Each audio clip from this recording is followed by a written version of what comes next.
গত পর্বে আপনাদের দেখিয়েছিলাম আমরা কিভাবে আলো থেকে একটি অতি দুর্গম পথ পেরিয়ে এসে পৌঁছেছিলাম মেচুকা। মেচুকাতে আমরা উঠেছিলাম দার্জিলিং 0 কিলোমিটার রিসর্টে। আজকের নতুন একটি পর্বে আপনাদেরকে ঘুরে দেখাবো গোটা মেচুকা শহর, যার মধ্যে রয়েছে হনুমান পয়েন্ট, গুরুদুয়ারা সাহিব এবং মেচুকা ভিউ পয়েন্ট। নবনির্মিত একটি নতুন রেস্তোরাঁয় অসাধারণ একটা লাঞ্চ সেরেছিলাম আমরা সেদিনকে মেচুকা ভিউ পয়েন্টে। চলুন তাহলে আর দেরি না করে শুরু করা যাক।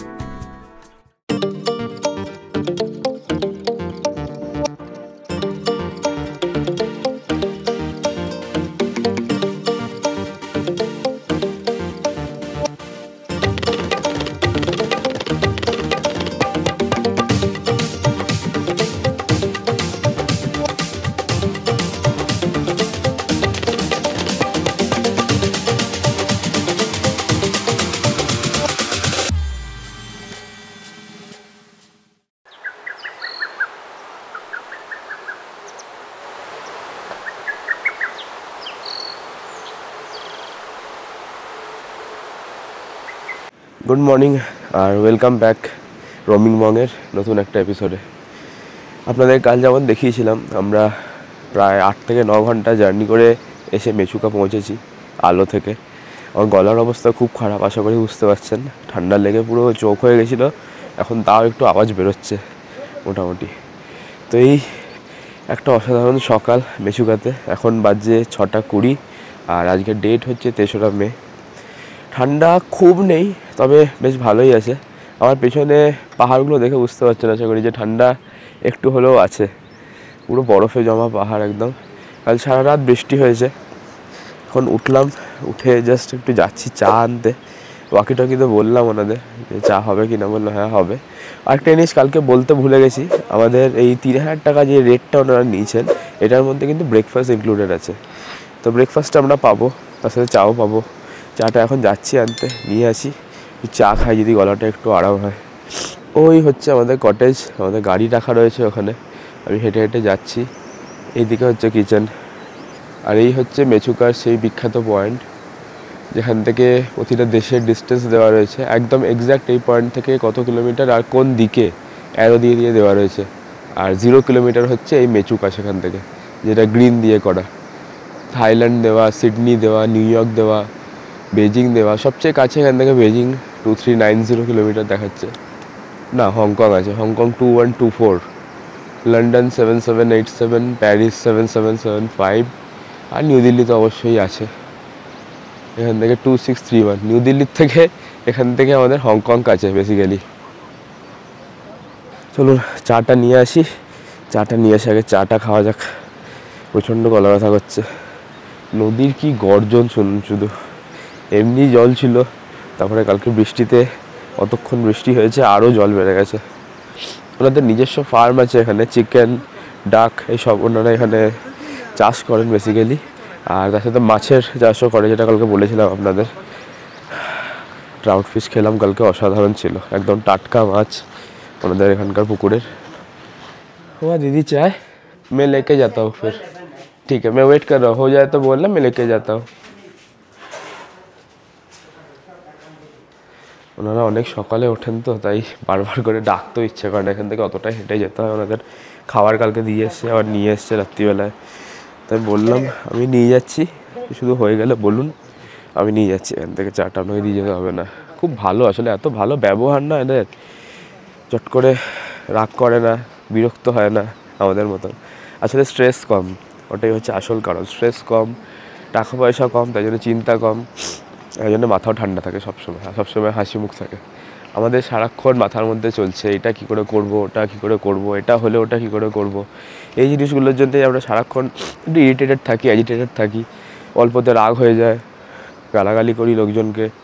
সবাই সবাই মানে আমি আমার কথা বলে বলছি না ব্যক্তিগত, আমাদের শহুরের লোকজন যারা, সবার কথাই বলছি।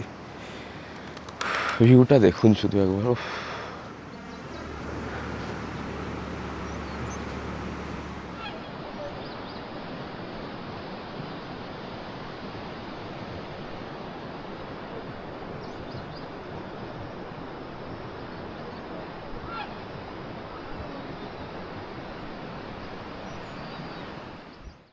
আমাদের ব্রেকফাস্ট ডান, ঋদ্ধি বেরিয়ে গেছে, ঋদ্ধির মাও বেরিয়ে গেছে। ঋদ্ধি এবার আস্তে আস্তে নদীর দিকে অগ্রসর হচ্ছে। ওকে বলেছিলাম তুমি ব্রেকফাস্ট যদি করে নাও ঠিক করে, তাহলে নদীর কাছে নিয়ে যাবো। যাচ্ছে, নিজেই চলে যাচ্ছে বেরিয়ে। আপনাদের কালকে বললাম না এনাদের এখানে ট্রাউট ফিশ চাষ করে ওনারা, তো কালকে যা মাছ ছিল সব তুলে নিয়েছে ওই পুকুরটা থেকে। আজকে পরিষ্কার করছে, দেখুন এখানকার লোকাল ছেলেরা ডেকেছে পরিষ্কার করার জন্য, তো ওরা পরিষ্কার করছে, আবার নতুন করে চারা দেবে আর কি।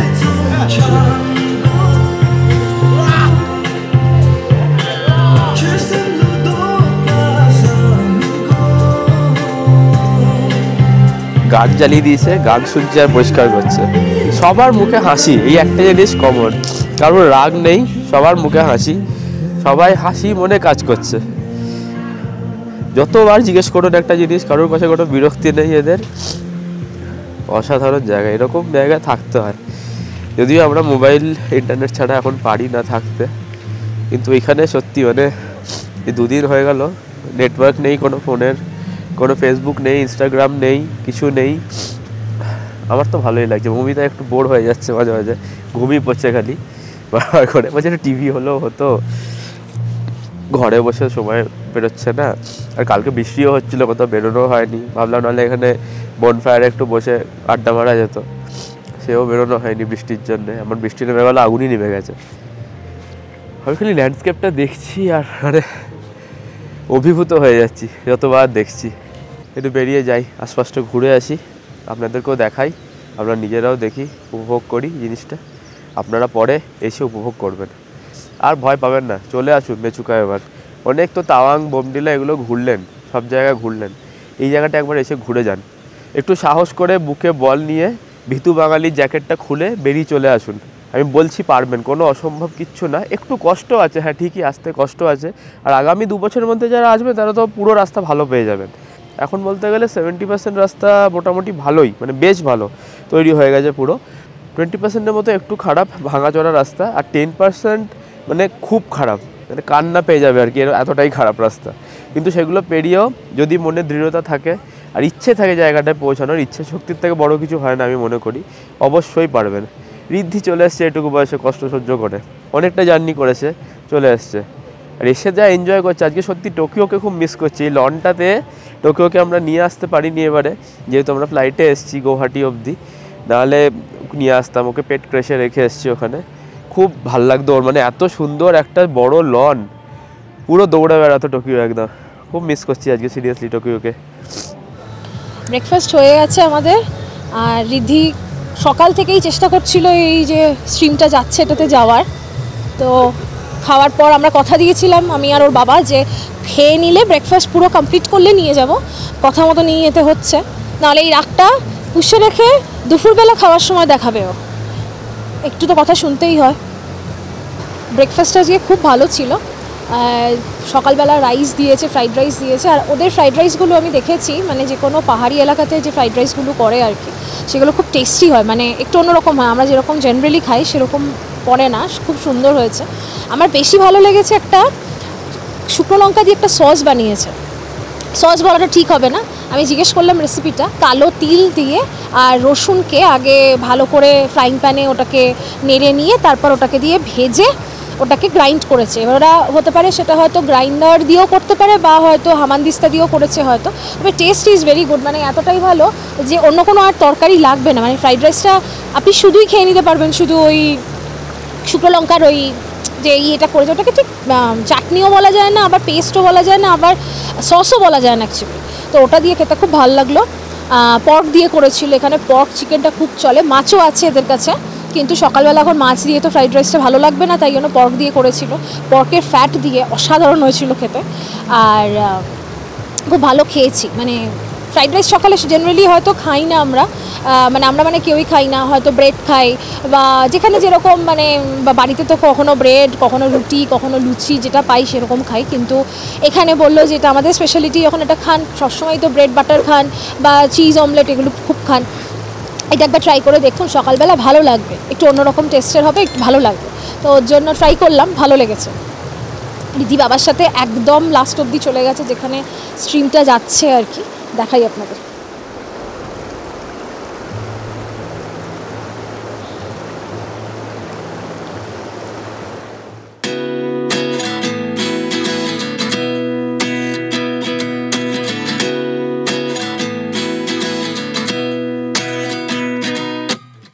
29 and I find myself wondering what did happen to the last 10. I ran away with my life, fast forward, never turn back again. It's kind of funny that the more we pass time, the more we need to set them rewind. And 19 was the year I had to leave you, but now I'm seeing all the signs. Is this really happening? I can't believe it's true. I'm just as surprised as you. আমি এখন একটা petrol পাম্পে দাঁড়িয়েছি, এটা মেচুকা টাউনে petrol পাম্পটা, এখানে তেল ভরার জন্য দাঁড়িয়েছি আর কি। এটা ইনফরমেশনটা পেলাম আমাদের হোমস্টের যে কেয়ারটেকার উনি, তার কাছ থেকে পেলাম। এখানে 24 ঘন্টা এই পেট্রোল পাম্পটা খোলা থাকে যেখান থেকে তেল ভরছে আর কি এখন। তো যখনই দরকার, যদি আপনারা সেলফ ড্রাইভিং কার নিয়ে আসেন বা লাগে আর কি আপনাদের তেল ভরতে, যে গাড়ি আপনারা ভাড়া করে আনবেন, এখান থেকে তেল আপনারা 24 ঘন্টাই পাবেন। কার্ড পেমেন্ট হবে না, কেন কার্ড পেমেন্ট হবে না নেটওয়ার্কের জন্য, ফোনপে জিপেও হবে না, অনলি ক্যাশ। বলে এটিএম আছে সামনে, এটিএম থেকে তুলে নিন। বলে ঠিক আছে দিন, আমি তুলে আনছি। ব্যাপার This really happening? I can't be too sure, but one day I'll be yours again. আমরা পেট্রোল পাম্প থেকে ডিজেল ভরিয়ে যেটা বলছিলাম আর কি, যে এখানে কিন্তু মার্কেটে ওই একটাই এটিএম আছে, ওই এটিএম থেকেই টাকা তুলে এখানে চলে। আর যেটা বললাম আপনাদের যে এখানে কোনো ক্যাশ ছাড়া কিচ্ছু চলে না, মানে অপশন নেই ওখান থেকে। না আমি দেখলাম না কিন্তু কোথাও কিউআর স্ক্যানার রয়েছে কোনো দোকানে, মানে মেচুকা টাউনের মধ্যে আমি দেখলাম না যে ছোটো ছোটো দোকানগুলো রয়েছে, সবজির দোকান বলুন, জুতো বা কোনো অ্যাপারেলসের দোকান বলুন, কোথাও আমি দেখলাম না যে আছে। তো ক্যাশটাই লেনদেন বেশি হয় যেটা বুঝলাম, আর এটিএমে খুব ভিড়। আর এখানে স্টেট ব্যাঙ্ক অফ ইন্ডিয়াটাই বেশি চলে, মানে চল আছে। আমি যা ব্রাঞ্চেস দেখলাম বা এটিএম দেখলাম একটাই, হ্যাঁ মেচুকাতে একটাই ব্রাঞ্চ। আলোতেও আমি স্টেট ব্যাঙ্কই দেখেছি।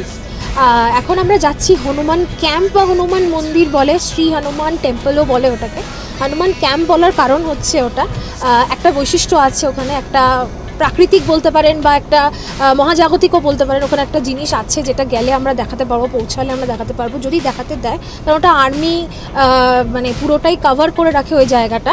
ওখানে ওনাদেরই ওটা মন্দির আর কি, ওটার পেছনে কিছু হিস্ট্রি আছে মনে হয়, সেটা ওখান থেকেই জানতে পারবো, পৌঁছলে জানতে পারবো। আমি ঠিক ক্লিয়ারলি আমি জানি না, যেটুকু জানি সেটুকু ভুল ইনফরমেশন দেওয়াটা ঠিক না। আর এটা প্রায় অ্যাবাউট 17 কিলোমিটার আমাদের দার্জিলিংয়ের ইয়েটার থেকে, যে ভিলেজটা আমরা এখন রয়েছি, বা মেচুকা টাউন থেকেও যদি ধরি আপনার এই 12 কিলোমিটার থেকে 13 কিলোমিটার্সের মধ্যে।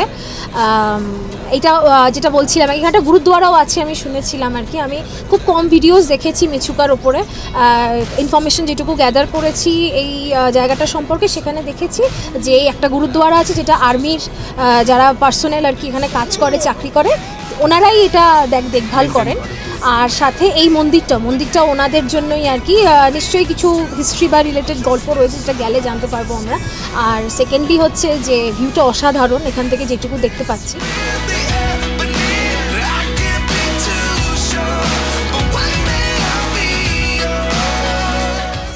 আমরা যাচ্ছিলাম হনুমান ক্যাম্পের দিকে, যেটা আপনাদের মমিতা বললো তখন।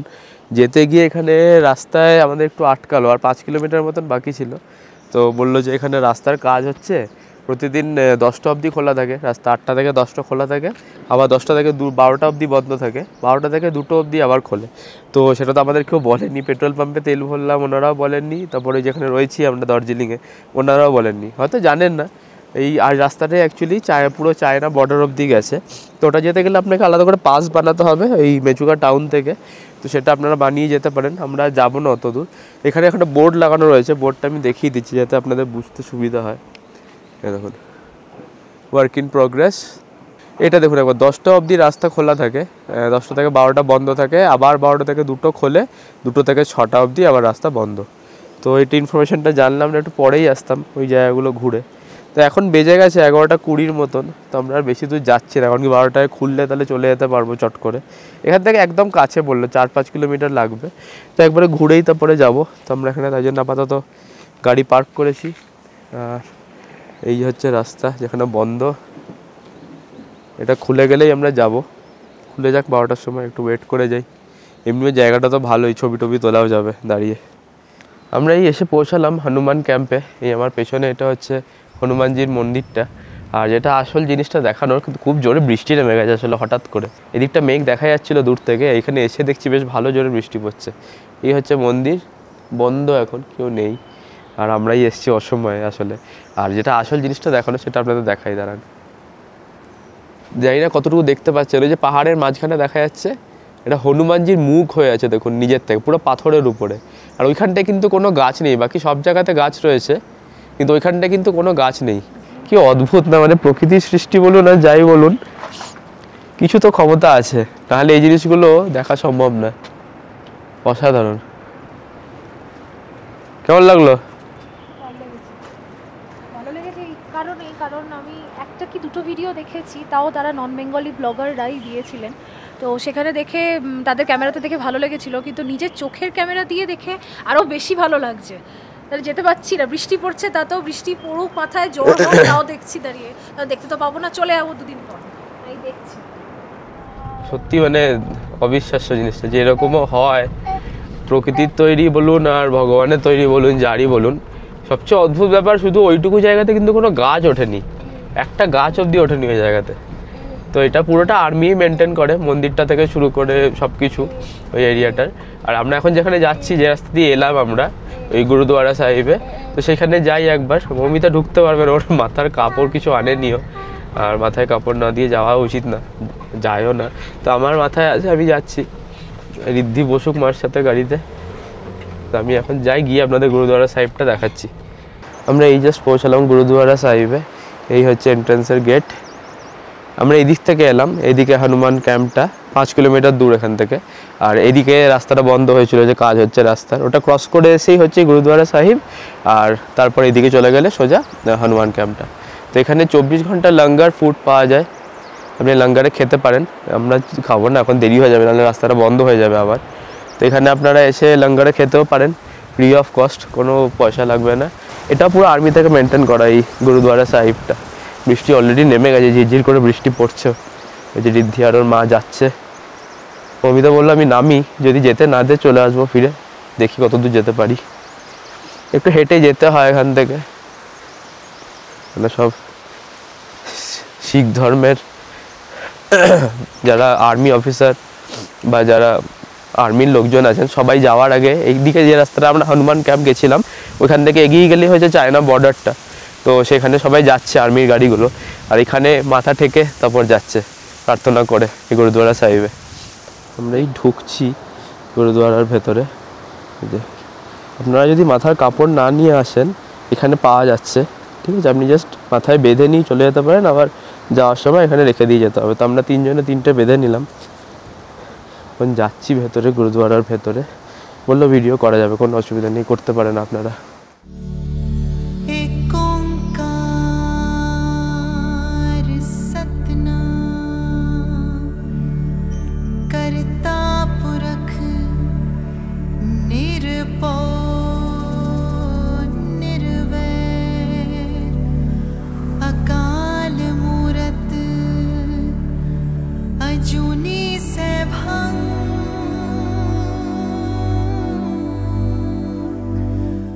সেদিন আমরা না চাইলেও ওনারা আমাদের না খাইয়ে ছাড়েননি, জোর করে ধরে বসিয়ে ওনাদের লঙ্গারে পেট ভর্তি করে খাইয়ে তবে ছেড়েছেন। রাস্তার অবস্থা দেখুন, এটাই কাজ চলছে যেটা বন্ধ ছিল এতক্ষণ। ব্রিজটার ওপার থেকে বন্ধ থাকে রাস্তা, এখন 2টো অবধি খোলা আছে, তাই জন্য গাড়ি যাতায়াত করছে।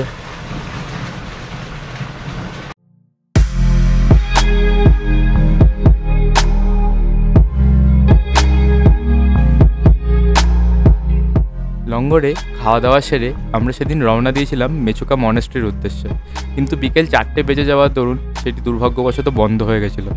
মনেস্ট্রিতে ঢুকতে না পারলেও আমাদের মেচুকা ভিউ পয়েন্ট সেদিন হতাশ করেনি, এবং হতাশ করেনি মেচুকা ভিউ পয়েন্টেই নবনির্মিত একটি নতুন রেস্টুরেন্ট, যার নাম নর্থ সায়েন্স কিচেন। আমাদের খাওয়া হয়ে গেল এই নর্থ সায়েন্স কিচেন বলে যে ক্যাফেটা খুলেছে এখানে, নতুন 6 মাস হলো খুলেছে। তো খুবই নমিনাল রেট, কিন্তু খাবার দাবার বেশ ভালো। আমরা পর্ক থুকপা আর পর্ক ফ্রাইড রাইস নিয়েছিলাম, আর তার সাথে ঋদ্ধির জন্য একটা ভেজ থালি আর বিয়ার নিয়েছিলাম 2টো। খুব ভালো, সব খাবার নিয়ে আমাদের 970 টাকা বিল হয়েছে মাত্র, আর এরকম একটা ভিউয়ের সাথে। এটা বার কাম কিচেন। তো এনাদের আউটডোর সিটিংও আছে, ইনডোর সিটিংও আছে, আর এই বাইরে এই যে ভিউ সমেত যেখানে আমরা বসছিলাম সেই সিটিংটাও রয়েছে। তো আপনারা যে কোনো জায়গায় বসে খেতে পারেন, কোনো অসুবিধা নেই, খুবই রিজনেবল রেট আর একদম নতুন করেছে। তো আপনারা যদি আসেন আমি বলবো অবশ্যই 100% রেকমেন্ডেড নর্থ সায়েন্স কিচেন। এই পর্বটা এখানেই শেষ করলাম। আপনাদের এই গোটা পর্বটা কেমন লাগলো আমাদের অবশ্যই কমেন্ট করে জানাবেন। আর যদি ভালো লেগে থাকে একটা লাইক করবেন, যারা এখনও সাবস্ক্রাইব করেননি অবশ্যই সাবস্ক্রাইব করবেন রোমিং মংকে। দেখা হচ্ছে নতুন পর্বে।